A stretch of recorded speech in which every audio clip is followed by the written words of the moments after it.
Hey toy collectors, welcome to another super exciting outrageous toy review. Today we're taking a look at the Baroness with Cobra COIL. This is the first figure and vehicle set we've had in this 6-inch line, and she was released as part of the Target exclusive special mission Cobra Island. The front of the package features some artwork of the Baroness on the COIL Cycle. The edge of the box shows off the Baroness with a snake coiled around her arm.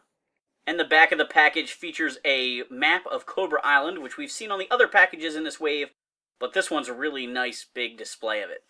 I got to give a big shout out to my friends Rose and Tony from RetroCon. They have been a huge lifeline for me when it comes to collecting these Cobra Island figures. Here we have the Baroness and the Cobra COIL out of the package. My initial thoughts, the Baroness looks fantastic. The Cobra COIL feels a little bit like a kid's toy. I'll get into it. I know we all feel like this is a collector line, and that's why we want superior detail and superior sculpting and lots of paint work. And this is definitely focused on collectors in a lot of ways. But they do expect kids and parents of kids to buy these because it's in a big box store. And if you haven't seen Toy Guru videos, Spectre Creative is his channel. He talks about this as a former brand manager for Masters of the Universe, that if it's in Walmart or Target, they expect 80% of the figures to be bought by parents for birthday presents and things like that, and the 20% from collectors is gravy on top. So this is technically a kid's toy, and part of a kid's line, and the motorcycle has that feeling, whereas I think the figure definitely does feel like a high-quality collector piece. I'm actually going to start with the motorcycle just for fun. It's red and black plastic. It's just got that real shiny look to it that makes it look like a kiddie toy. You know, there's not rubberized wheels or flat paint on them or anything like that. It doesn't make it bad. It's just the big chunky wheels give me that thought to it. I also feel like it's kind of oversized next to Baroness, but that might be a shortcoming in the female buck. Maybe if I put a Red Ninja or somebody on this bike using the male buck, it would look a little bit better in scale. So the bike has 2 rolling wheels. It has a working kickstand that does hold the bike up, even with the weight of a figure on it. You can lift this up. I had a hard time getting the Baroness's feet to touch the ground when she's on it to like hold the bike up. It does work, but it just was a little bit awkward. She has a really wide stance, and then she can't really reach the handlebars well for that. And that's where I'm saying maybe the male buck would work better. I do like how it has the Cobra emblems on it. It's got a compartment back here. You know, normally on a real motorcycle this would flip open for storing a few items. Really, it's just kind of concealing some jet engines to make this thing go really, really fast. It's got some nice silver details. This side of the motorcycle does have that toy downfall of all the screw holes, you know, that always end up being on one side of a vehicle if they're assembled that way. I do like that the handlebars can turn along with the front fork. There's a small little windshield piece here, and that windscreen can move. The handlebars, along with tilting, can rotate. They can pivot, which is great for being able to put the figure's hands on these. One comes loose in the package, like taped with the other accessories, and you have to pop it in here. I had a lot of trouble with that. I tried a little bit of warm water, then I switched over to really hot water that I'd heated up in the microwave before I was able to pop that in there. I'm sure that would be frustrating for a kid.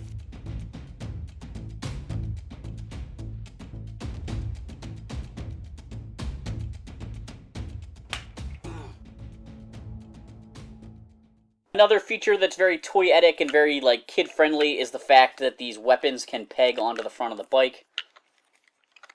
These are, you know, weapons I would assume for the Baroness, but she comes with 2 of them with pegs, and they fit right on the side of the bike, allowing this bike to be, you know, a little bit more armed up.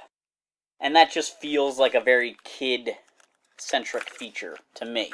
They did tool up 2 separate weapons because the pegs are on opposite sides to mount it on the bike. So I've got the Baroness on top of the bike here. There are foot pegs in the back, not actual pegs, but like platforms, which you would think somebody's feet would go against for riding a crotch rocket type cycle. There's also platforms down here for a more traditional stance. And I've worked to put her foot on that peg, but you can see it lifts her body way up. And then if I try and stretch over here, the other foot's already popped off. And I know that there's a lot of like fiddling and fooling around that you could probably do to try and get her on here. But she doesn't fit on the bike easily. If I just seat her on here, her legs splay out really wide. And even trying to get her to hold both sets of handlebars is doable. But she seems to fight that as soon as I try to put her feet on the pegs. So I've got both hands on the handlebar, and her feet are nowhere near the pegs. I could bend her feet up and put her feet as best I could on those back riding platforms, which is kind of where I want them to be. But again, I'm still fighting to get both of them there. Maybe I got it. Alright, I can work with this pose. I think this goes alright. She's got her feet on those back pegs. She's got both hands on the handlebar. I like it. It works for me. And that's a decent pose with her making a tight turn with that one foot on the ground. I like it. I'm warming up to this. I tried really hard here, and the foot pegs line up, but there's just too much pressure in there. They need to make the motorcycle just a little bit slimmer, or make these posts a little bit further out for her to get her feet on there and have them stay on. I don't know. That's a little bit of a miss, but overall, I think the motorcycle is pretty cool. It's a neat design. It looks good. So, I think it's pretty cool. I would have rather had the Ram motorcycle first, I think, than a new motorcycle that has no connection previously. But they are trying to expand the brand and bring in new people. And so by creating some new stuff, that helps with the cool factor for the kids. I'm going to start by taking a look at the Baroness here. She is in a all black and a little bit of gray outfit with some red Cobra insignias on it. Pretty much a great modern interpretation of her original costume. It's pretty much spot on. I think this is really what fans want. There's really nothing to complain about with the design of the figure. She's maybe slightly more armored up as far as she has these shoulder pads on. It's a little bit more intricate, like she actually has a snake head over here, which is cool. And she comes with great ranged weapons. I think this figure is really one of the best ones in the line I've looked at so far, aside from maybe Cobra Commander, who's my favorite currently.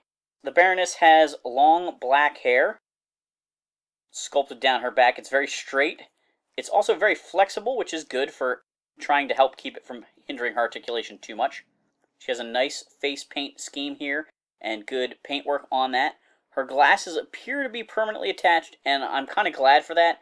Pretty much any time a tiny little detail like that can come off, it gets lost. So I'm pretty happy about that. Her chest plate has that Cobra emblem on it and looks really good. She's got that snake emblem on this shoulder here. The other one is like a little bit higher padded, kind of like a gladiator maybe. There's some great texturing going on in her arms.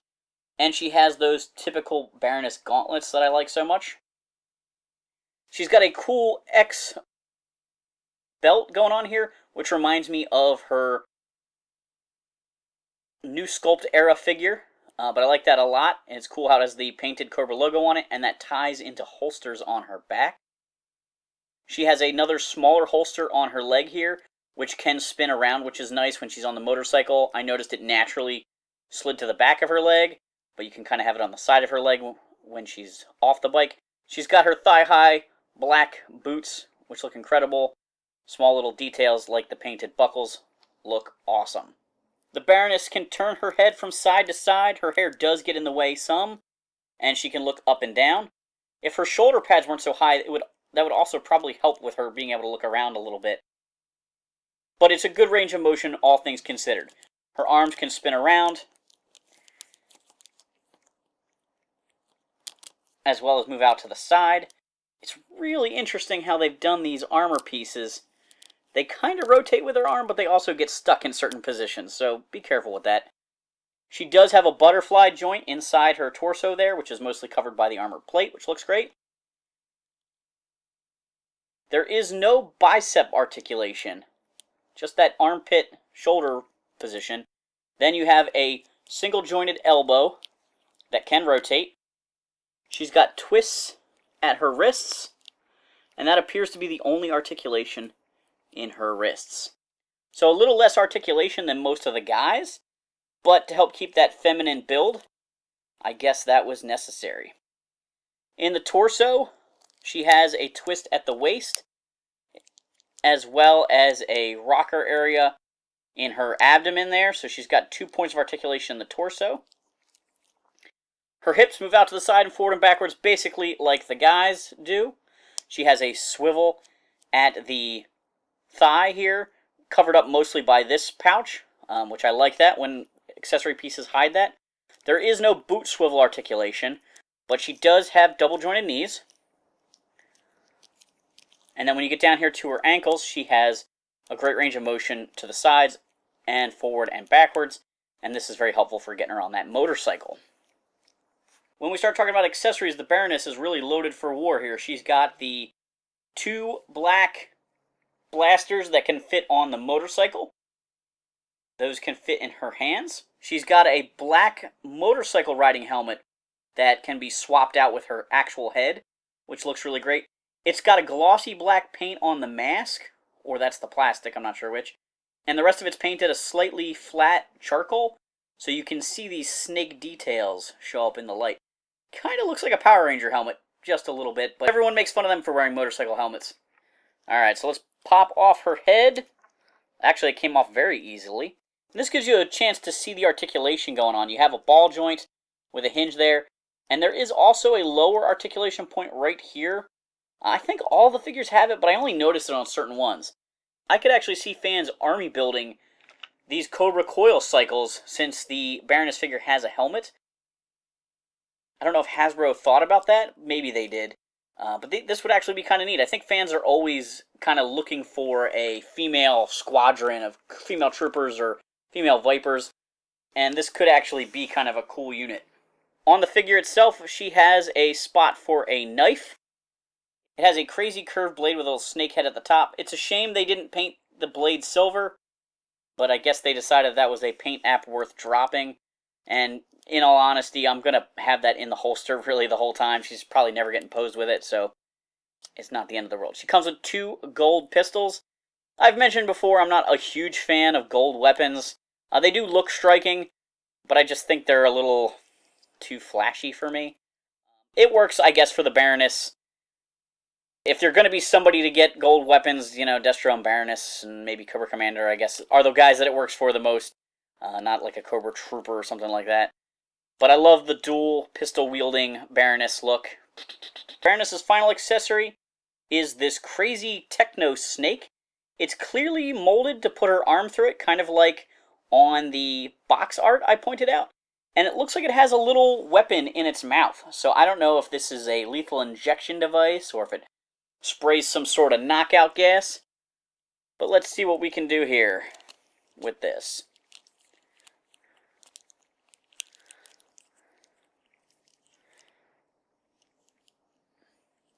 She does have the ability to wrap that around her arm. I bet if I played with it enough, I could actually get her hand around it. But I don't necessarily need her to be grasping it like a weapon. But that is kind of cool. A little bit inventive, something new to add to the storyline, to the arsenal of Cobra. This crazy little mechanical snake weapon. In the comments down below, let me know what you think of the first Cobra female and first vehicle in the line. Thanks for watching this super exciting, outrageous tour review. Make sure to like, subscribe, and check out my other videos.